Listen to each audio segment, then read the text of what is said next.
Rudal Kornet EM Hezbollah mampu melenyapkan pangkalan udara Meron, Israel.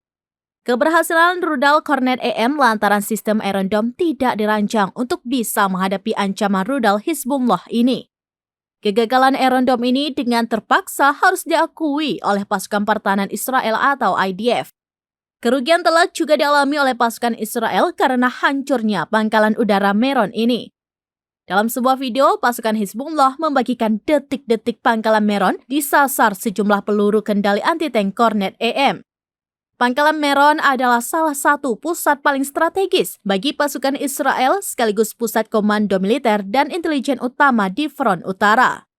Terletak di puncak Gunung Jarmak, puncak tertinggi di Palestina yang diduduki, pangkalan ini berjarak sekitar 8 km dari perbatasan Lebanon.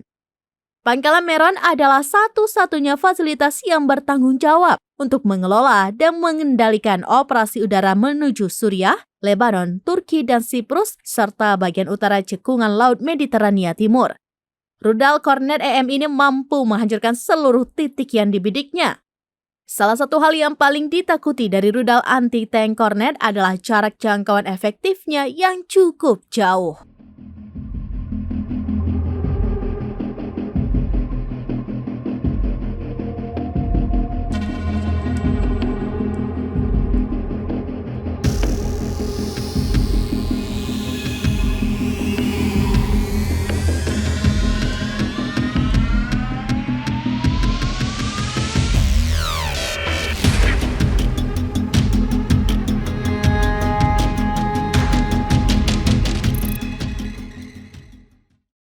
Download Tribun X sekarang, menghadirkan lokal menjadi Indonesia.